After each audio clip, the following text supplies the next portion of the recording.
the question comes to, all right, marriage. You were married, you said 17 years, right? Yeah. I should have been married 17 years. How does polygyny look for you? Well, actually, I was actually in a polygynous marriage for about, I mean, I'll be honest, it was a disaster.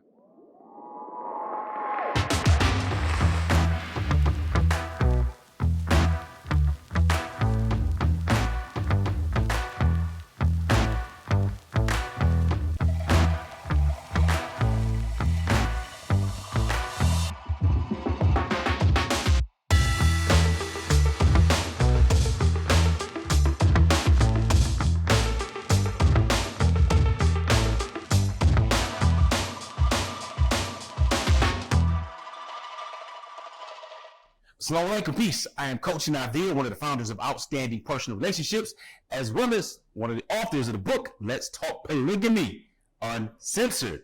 With that being said, I want to share a podcast interview with you guys today. That's what we're going to conduct with a good friend of mine, someone who knows about polygyny, entrepreneurship, and just basic real man stuff. So, if you want to know how to create outstanding personal relationships and you are the man, then you need to know some of the basic principles we're going to be discussing today. Now, you know, or should know, and if you don't know, you're about to learn, that sometimes it's not only good to learn the things that work in your journey, but also the things that may not work could be just as valuable. So, with no further ado, I want to introduce the son and reintroduce to others, Khalifa. Assalamu alaikum. Salam. Alhamdulillah. Please let us know a little bit about yourself. Well, my name is Khalifa Abdul Rahim, and from Milwaukee. My journey is like everybody else's, pretty much. Going through the struggles of African Americans coming up through the streets and finally finding Islam, and alhamdulillah, it's been an experience. I've been, like everyone else, incarcerated. I've been home for about 20 years now. Man, maybe Milwaukee. But a lot of brothers come home, and they struggle, if they don't find their traction right away. If you don't find that traction immediately after you get out, I mean, you can be taken back, by the forces that be. So, but I made an effort to learn Arabic. I made an effort to establish myself in the community and not just be seen as someone that's just getting out and he's coming looking for a handout. I always had that entrepreneur spirit, so I wanted to learn the deen properly, which was important to me to now raise my children in that aspect. So, good stuff. Yeah. Now, I've known you, of course, for a number of different years and can really vouch for that. So the one of the main questions when we deal with outstanding personal relationships is, what are these important characteristics of a man, especially when it comes to practicing polygyny? Okay, because of course we're talking about outstanding personal relationships. So you married? How long you been married?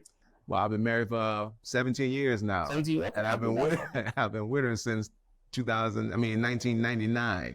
Since 1900s. Yeah. I see. All right. 24 years of the company. So with that though, what are some of the principles that you really stand on as man, especially, of course, after getting out, you being more focused? What are the principles, if you were to name the top 3 principles that are important as a man? Well, number one, providing. That's the number one. I always prioritize that, taking care of my wife and my family. That was number one. Which led me to do some things that I didn't want to do, because it was, whether right or wrong, I felt like I had to take care of my family. Now with Islam it kind of gave me a different aspect with a set of morals now, that I had a code of ethics that I had to stand by now. So of course, taking care of your family, teaching them Islam, and being productive members of the community, reaching out and helping other brothers to learn, that, because, we have this stigma that we just, brothers live off women and this and that, no, we are the providers. The man has to take the lead. I mean, you can't lead your family if you're at home and your wife is at work. That's a backwards dynamic. So taking care of your family, providing for that family, Islam and teaching. Those are my cornerstones. So basically, being that provider, but not simply financial. Of course, financial, that's a bedrock. Right? But also providing the education, right? And the spiritual development for the family. Exactly. These are bedrocks. Exactly. Because you're at the moral compass. Exactly. Okay, good stuff. Now, with that being said, in relationships, how many children do you have? I have 3. 3 children. Yeah. Okay. Yeah. So, looking at that as a husband and a father, what would you say are some things that you're instilling in your children? And I know the sex of the children. You don't say if it's boys or girls or anything. Yeah, I have 2 boys. My oldest is 24, my daughter's 23, and my baby boy is 14. Right. So what are you instilling, let's say, in your 14-year-old, so far as he's moving about life at this, this age that's very developmental, with all the things around him, what are the things that you're trying to instill in him as he develops into a man of value? Yeah, right. And it's very important because these are the years, these are very important years where they become the person that they're going to be for the rest of their life sometimes. So I try to instill into him, 1, take accountability. Be a man, take accountability of what you do wrong. If it's wrong, you have to stand up and be a man about it. 2, embrace your identity. We're Muslim, we're a Muslim family. So when we go outside these doors, we don't hide. We have to show that we're Muslims, and just because we're in secular schools, we're not in a Muslim country. So obviously we have to go to these schools where we went to. So it depends. It depends, but some of my colleagues can't get that. You know what I'm saying? Yeah. So he was homeschooled. He was homeschooled all the way up. And we made the decision to let him go to high school so he could play football. I'm just saying, so you have the virtual school option too. That's the public school at home. Right. So I mean, there are options. We can't just say just one. I want him to, even though he's going out and he's meeting these different people, always know that you're a Muslim. No matter what they do around you, keep your identity and your ethics of what a Muslim stands for. We don't lie. We don't cheat. We don't, the girlfriend thing. Come on, we're not doing any of that. Just stay focused on your work, focus on your football. Man, come on now. And that's it. So, but see, when you say that's it, that sounds real simple. It's not simple at all. I have to reinforce this every day. Girlfriends, girls, puberty, high school, the easiness of it now. Right now, at the age of 14, he's not really even, well, from my knowledge, he's not even, he's not thinking about girls right now. But I'm sure. You think about girls at 14? I did, but these kids, I was way advanced. You were way advanced? I was way, I didn't tell my 24-year-old. I said, dude, when I was 24, first of all, I had you when I was 21. So I had a house. I was taking care of a family at 21 years old. Right. But I'm just asking, I want to be naive. Home with me. So thinking about girls at 14, you don't think that he's? I mean, possibly, but I'm gonna say yes. Yeah, absolutely, yes. Could be, without question. Yeah, I'm sure. It's time to have some more discussions. But I mean, of course, you got Islam, right? So we're talking more marriage, of course, in the girl. Exactly. Not just ignore your nature, ignore certain things. Right. You know what I mean? That's my point. Be abstinent and just focus. No. I'm not saying that. I'm just saying, don't let them distract you from what you're here for. You're here for your education and, whatever sports you want to get into, your social aspect. Because it was really just a social thing. He's been at home since 3rd grade all the way up. Homeschool, virtual homeschool all the way up. So I feel like it was, an opportunity for him to get some social life. He doesn't have any friends. So it's like, and if his cousins are worse than, family can be even worse than, outside people. So there's family and then there's relatives. The two, they're not necessarily the same. Yeah. So, he's a good kid for the most part. He prays every night. He comes to Fajr with. I mean, I don't want to judge him and put him on display. I'm just talking about, of course, as a father and as a husband. Now, the other part is because you were so far advanced. Let's talk about this when it comes to marriage. Yeah. All right. Because again, I have 2 wives, 10 biological children, 2 bonus children, stuff like that. We've been I've been rocking polygyny now over 13 years, right? Okay. We also discussed quite a bit how we're really designed, just as men, all across the world. We're not the same as women. We're not at all. You know what I'm saying? So biologically different, psychologically, all of this stuff, physically, everything, right? But with that being said, though, the question comes to, all right, marriage. You were married, you said 17 years, right? Yeah. I should have been married 17 years. How does polygyny look for you? Well, actually, I was actually in a polygynous marriage for about, I mean, I'll be honest, it was a disaster. I mean, because I put the blame on me.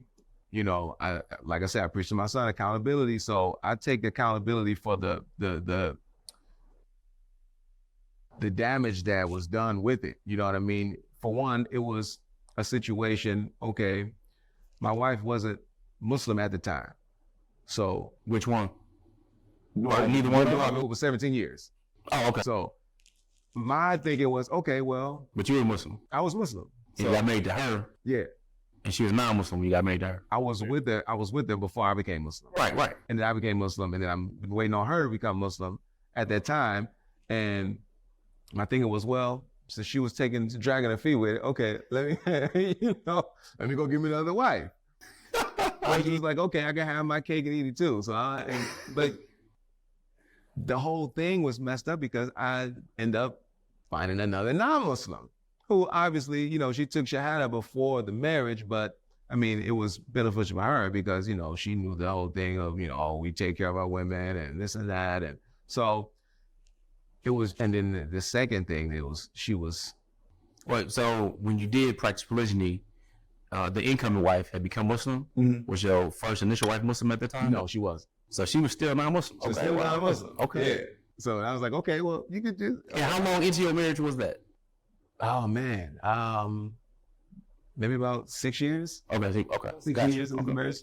And the second mistake that I made, that the sister that I married, the second wife, she was 20. And 20.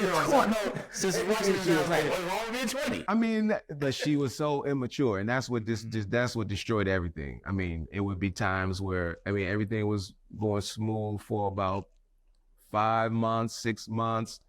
Like I say, I did my obligation to her, apartment, furnished it, everything, had her set up. The wife, of course, she was upset about it, but she was giving me some leeway with it. But she would tell me every time when I'm over at the second wife's house, for her giving her rights, I come home to the other wife, and now there's the phone calls and just Kaffir stuff. You know what I mean? Right. What you mean? Now hold on. Listen. Now, Kaffir stuff and immaturity, two different things. All right. Yeah. Kaffir stuff, I'm just saying because we gotta be clear. Because we got a lot of Muslims watch the channel, a lot of Kaffirs, non-Muslims also watch the channel, right?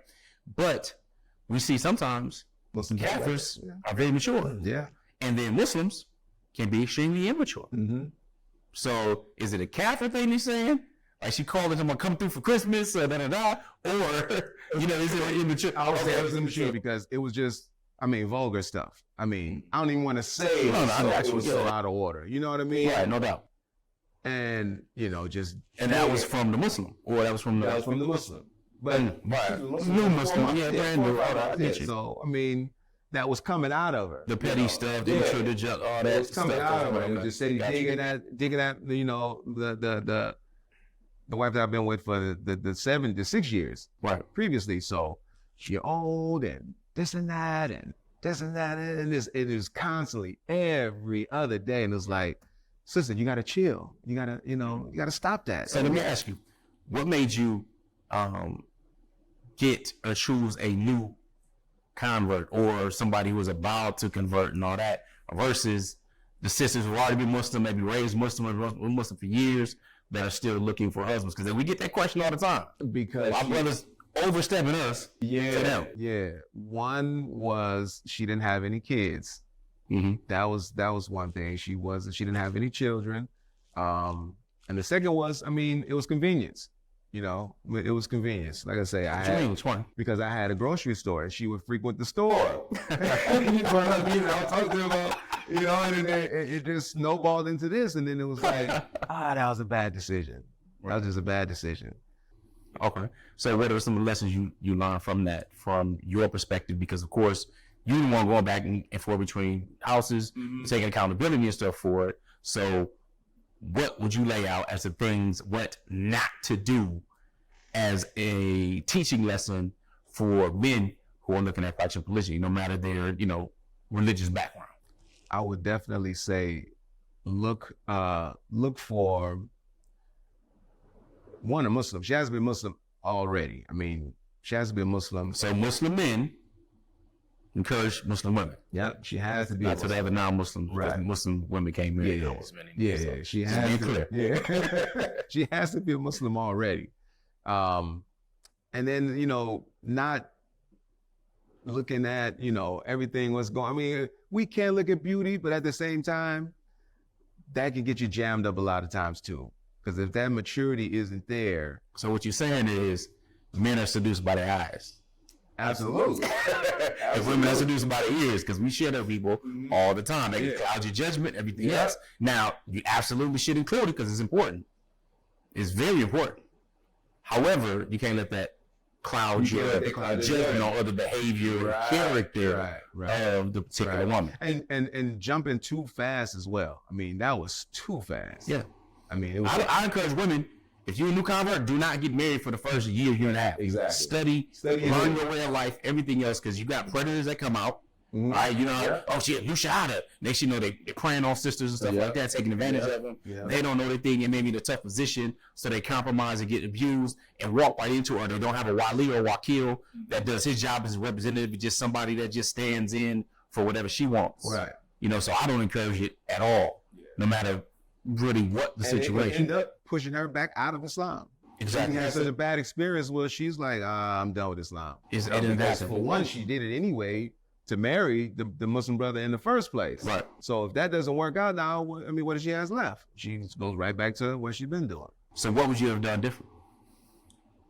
I would have waited. I would have took my time. I would have waited as in I probably would have more years with your first, or what do you mean by waited? I probably would have, because she eventually, that pushed her. Like, oh, well, that was to let her know so she need to go and accept the truth. Right. So, I mean, I probably would have gave her more time, been a little more patient, but that was a oh man, that was bad. That scarred us both. Hey, I understand. I've heard about this and everything. So let me ask you though, what resources did you have to learn how to practice polygyny the right way? I didn't have any resources. That's another thing. Thing. Sound familiar. It was just well, brother, you can have up to 4 wives. You can take care of it. And I'm making money. So it was like, okay, well, let me, Right. And my wife, she said that, she asked me to say, just because you have the money, don't, why you always out here trying to recruit? She said that back then? Yeah. Okay. And I was like, I didn't think about it then, but now it's like, yeah, man, you have to really learn polygyny, what it requires of you. You know what I mean? Because it's not just, a lot of the non-Muslim brothers, they try to convert just because they can have 4 wives. They think, this isn't a Playboy mansion. This isn't anything like that. This is a serious thing. This is a big responsibility. So, I mean, it's nothing like people think. So I would definitely have made her, a little bit more, a little more comfortable with the religion. I kind of was pressing too hard. I mean, I don't know. I get to a point where I'm just like, you got an ultimatum. You got to do it like this or, and it was like, she gave me some pushback. I was like, okay, why am I going to do this then? Then that wasn't the right thing to do. That definitely wasn't the right thing to do. Indeed. One of the things you stress, of course, is leadership. Mm-hmm. You know what I'm saying? Man, it has to have the ability to lead. Yeah.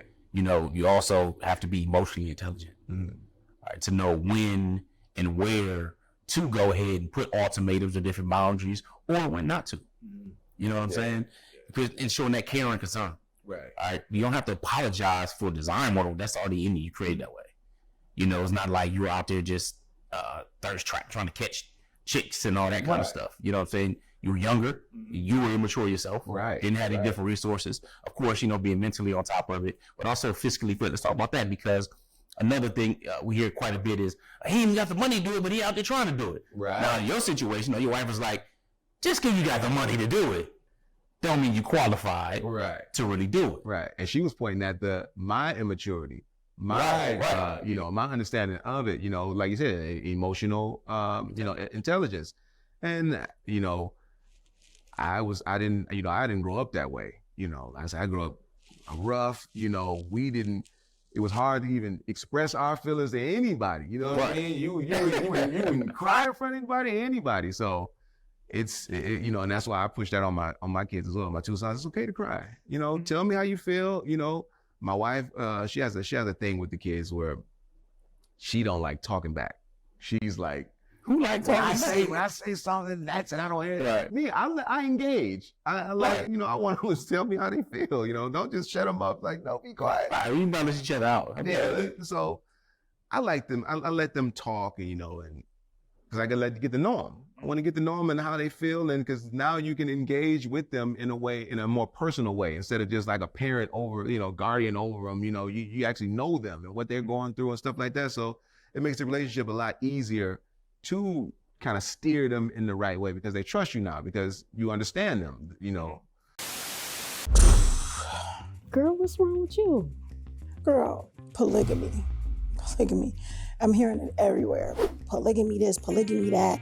Men want to be married to more than one wife. I'm sick of hearing it. Who want to be dealing with something like that anyway? I mean, I don't have a problem with it. What?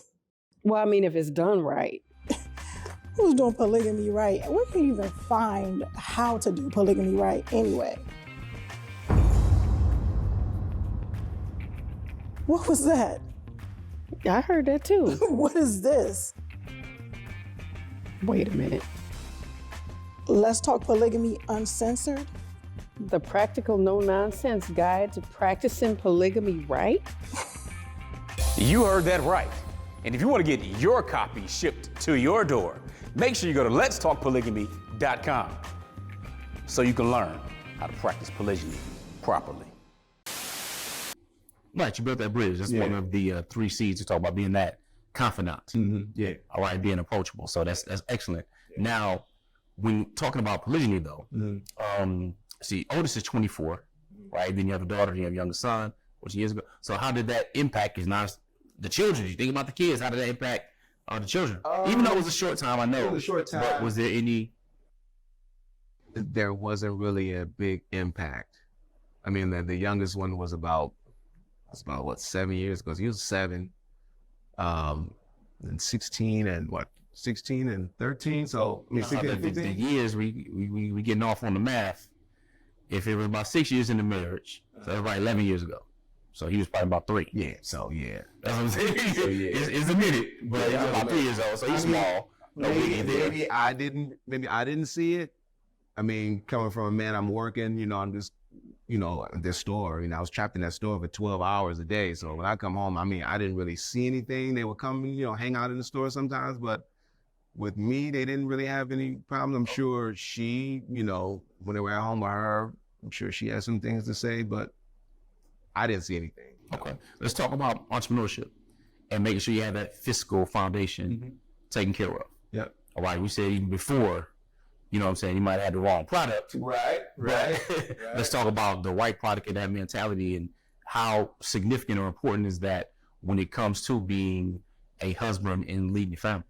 Well, I have some friends that are still doing what they do. And, I try to explain to them that, there's other ways. I mean, if you use this energy that you're using with this right here into a business, dude, you make some money, I'm not saying a millionaire, but you make some hundreds of thousands of dollars doing this. But they, people are what I call them lifers. They're just lifers. They're stuck in that life. But me, I didn't want to risk. First of all, I had Islam, but of course, I'm just gonna be real and be honest. Sometimes Islam isn't strong enough to pull you out of that, that mentality that some people have. and have developed along the years. You know, Is that Islam or is that the easy. person, the Muslim? Because Islam is what it is. No, I'm just saying the effect of Islam. Even though you accepted Islam and you're praying every day and you're doing all these things, poverty can still push you to break the rules, to bend the rules. So I try to always keep that in mind, that I didn't have no more time to give these people. That's my thing. You travel internationally. Yeah. Right. What countries? I've never been in the Middle East. We actually have a trip coming up. In Africa? In Egypt? No, we have a trip coming up in December to Egypt and Saudi. So yeah, I'm going to Umrah, inshallah. So, but get to Egypt. You know, things like, I've been, Turks and those places. Turks and Right. No, I'm talking about, Muslim majority countries. So yeah, you absolutely know that just because everybody got Islam or they Muslims, right? The shadiness is it's real. So it's sad. Real. You know what I'm saying? But so you have to keep that in mind, and know that we're smarter than that. You know what I mean? We can't be trapped in a bubble to where this is the only thing we know how to do well. This is it. I'm just gonna sell this and sell that, and this is. So since you broke from it though, right, and you utilize some of these principles in order to really come up, what are some ways that you engaged? Personally, if you want to share, some entrepreneurial tips, because again, I show people how to create digital products and a number of different things, and I consult high-level entrepreneurs and executives, right? Yeah. So what are some of the things that you found? Because we got some people that are watching, they're like, man, I'm a felon, I can't do this. They have all this targets on them and all that, so they figure, this is the reason I choose this. Yeah. However, you got some of the same issues. You have to go the entrepreneurial route. Especially, to me, that was the only way I knew. I had a cleaning service when I was 19 years old. So I've always had that spirit. But to me, the workforce is so stereotypical. You know what I mean? That stuff is so, wishy-washy. You have to go entrepreneurial. You have Why? to. Because it gives you the freedom to create and earn the income that you deserve. Actually, you deserve to be able to take care of your children and put them in proper schooling, and do the Umrah trips and stuff like that. The things that are beneficial. Well, I think the key word you said is freedom. Freedom. Yeah, you have to have it. And I've been fortunate but to be able to sustain it. The key component is to know how to save. If you can't save money, I don't care what you're doing. You're not going anywhere. You have to know how to save money. I'm the frugal one. My wife is she's me. I got different accounts here and there. I'm tucking money away, but if you don't know how to save money and live in a lifestyle that you can save money, because a lot of people, what they do is the more money they make, the more they add to their lifestyle, which means you just work at a higher level. Yeah, you just broke at a higher level. You're working just to pay off all these things you have, but you don't have any money saved. So that's a trap. Especially, it's so easy to fall into it because you're looking around, especially on social media now. Everybody's flashing money and showing how extravagant they're living, and you want to live that life. Mind you, less than 20% of people even earn over 6 figures in the States, but you can't tell them that. Yeah. You know what I'm saying? You have to learn how to save money, and once you can start saving some money now. Because, it's not just about me. I say, look, it's over. I'm just over for me, pretty much. I'm looking, as far as trying to compete with my children, it's their turn now. My time, I'm looked at as, someone that's just a saver. I'm just going to save. I'm going to do what I want to do as far as trips that I want to go, stuff like that. What are some areas or routes that you've taken personally? Some people are like, how to, I don't really know. Like you mentioned the cleaning service. Mm-hmm. Is that a good business? Do you still do that business? No, I sold it. I sold the grocery store. There's cleaning services. Like I said, grocery store. I had a grocery store. I'm doing trucking right now. You're over the road driver? Or? No, I'm not. I was over the road. Okay. I was over the road, but now I just found a driver a couple months ago. She's been holding it down for 2 months now, which is good. Alhamdulillah. Which gave me the freedom now to sit behind the desk now and start creating another income from freight brokering. So now I'm, brokering the loads, giving my truck loads and, other trucks loads like that. So you can, there's dispatching. More freedom. There's more freedom. Dispatching, you don't have to have you don't have to own any equipment. You can sit back and work their load board and sell trucks to, loads to different drivers. There's different avenues. Especially in the trucking industry, it's huge. It's a, what they say, $80 billion a year industry. It's huge. So there's, if you can get 2 points of a percent, you're making some money. No doubt. No doubt. So, it's just finding your way, finding your way. Yeah, well, that's what we're talking about here. So with entrepreneurship and finding your way, what are some of those ways? So we talked it. You owned a grocery store at one time, sold it. Cleaning company, sold it. You were driving over the road as a trucker, but now you're into I bought my own truck. Then I bought my own truck. Okay. And after I bought my own truck, then like I said, I got my own authority and everything. Then I found a driver. So now I don't have to drive anymore. Okay. So now the process now is adding more trucks and drivers now. Now you're just doubling and doubling and doubling now. Okay, great. So now, see, a lot of Kiyosaki teaches this thing called the cash flow quadrant. Familiar with it? Yeah, I'm familiar. So the ESB, I from this employee, but you always kind of in the S quadrant, self-employed or specialized, to the B, business now is going to run even without you, and you'll still make money, right? Because there's systems in place. Right. And then there's the I for investing. And you get money from any of these or all of these. Yep. All right, and usually the one that requires the most of a person is their time. Is the time. Where they trade their time or they rent themselves out. That's the E quadrant. And that's right? actually And either of us do that. You make a huge amount of money at that point. And somebody else is in control. You don't have that freedom. So again, not anti-job. Right. You know what I'm saying? But that's a relatively new thing about a career. You haven't had that. That's new with the industrial age. So my grandparents in school, go to school, get grades, get a good job, take care of you, get your pension. That exists no more. Right. The largest company out here, Amazon, is popping. It ain't got unions and all that kind of stuff and things like back in the day people look for. But what about the I quadrant? What about investing in real estate? Don't get me wrong. Like you said, I'm not anti-job either, because a job is better than no job. Right. And that's a big thing in our community right now. There's really no professionals. So we can't pull together. What do you mean no professionals? As far as, because we got degrees. As far as if you go to say ISM or any other masjid, if you come to our local masjid, it's hard for us to even raise 30, 40 grand, in one sitting, because there's really no professionals amongst our community. You know what I mean? Yeah, there's outside people that have shops around the neighborhoods and stuff like that, and they go over to their communities, right, and donate there. They may donate some here with us, but we don't have the professionals. We don't have doctors and engineers and stuff like that. It's a big problem. That's why an entrepreneurial workshop is needed. To show brothers that they can. There's avenues you can take.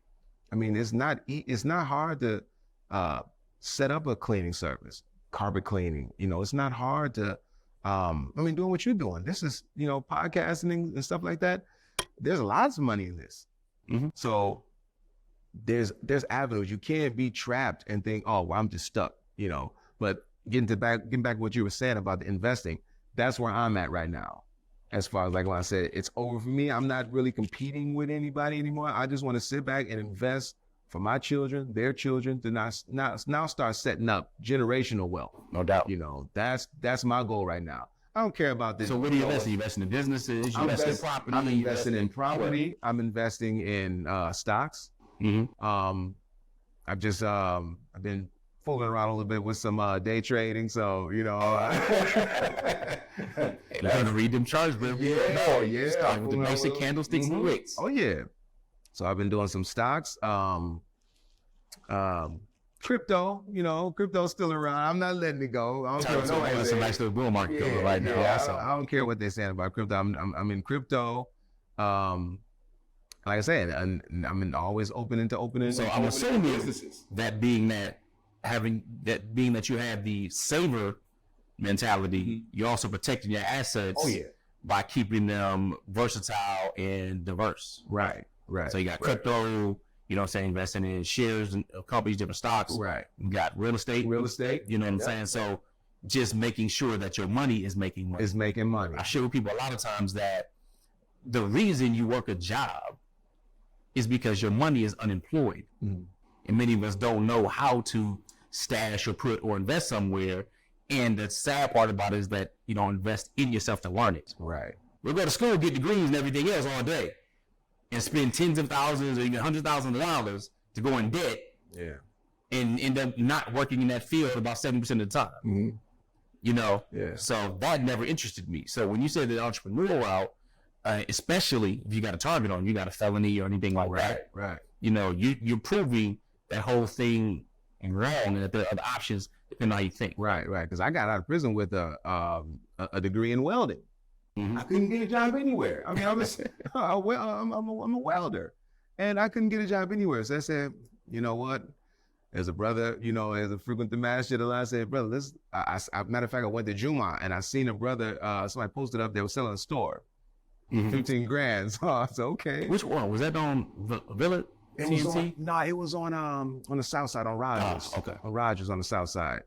And me and the brother went in and bought it, you know. Come to find out, the guy that owned the building, he didn't want to sell it to me because of my felony. I was like, wait a minute, what does that got to do with anything? At all. I'm just paying mortgage. So we couldn't get that. So we had to take all the stuff out of the store, put it in storage. I'm riding around the city trying to find a storefront. Right. We ended up finding something on 51st and Hampton. And, you know, the rest is that, you know. But there's a lot of avenues out here.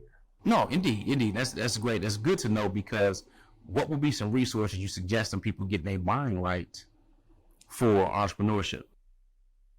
Books you have to read. Like, that's a big problem. Well, what are some of your best? Some of my best books I've read was, of course, To Get Rich, Rich Dad, Poor Dad. Rich Dad, Poor Dad, Robert Kiyosaki. Robert Kiyosaki. Oh man, my memory is so messed up now. Think and Grow Rich. Think and Grow Rich, Napoleon Hill. Think and Grow Rich. I've read a couple of Cordon's books. Was a Grant Cardone. Grant Cardon's 10X. the 10X Rule. I've read Sell and Be Sold. So basically, getting the foundation to change your thinking, Yes. understanding how money works, learning how to sell. Yep. These are some foundational skills in getting your money right. Yep. And that was the. What about any podcasts? Any You podcast? might listen to, or anything on YouTube, what I call YouTube University? Not much. I'm a reader. I like to read. Okay. Yeah, so I like to read. Like audiobooks also? Audiobooks, yeah.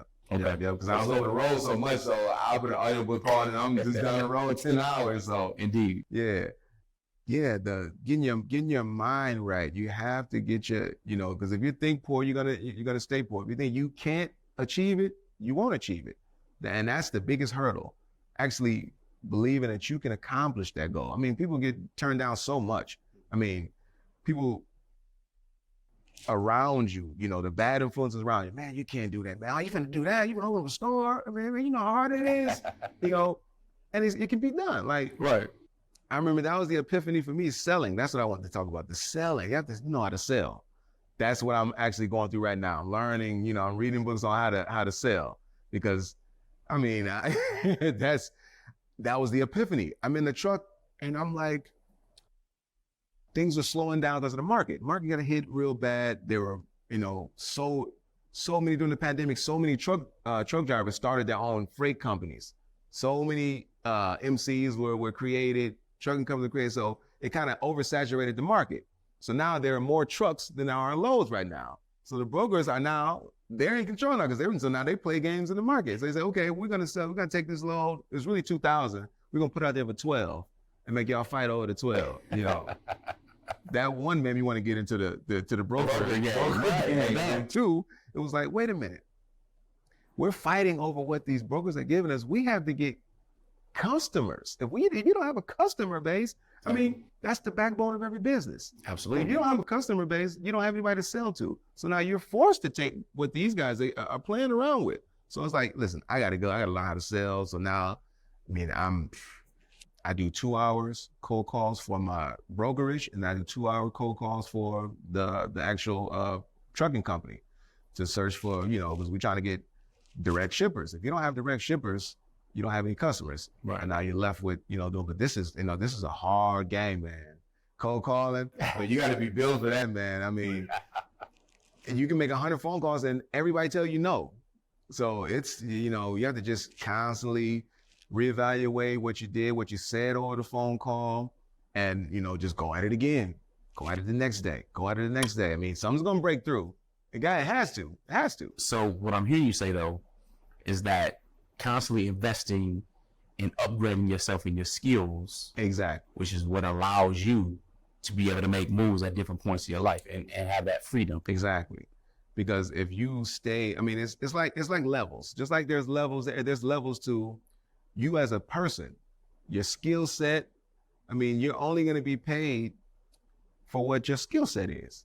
Mm-hmm. So if you don't have the skills to overcome something, say, okay, right now, say I'm at a 7, and this problem that I'm having with the brokerage is a level 10 problem. So I can't overcome that until I gain the knowledge enough to get up to that level to be able to jump that hurdle.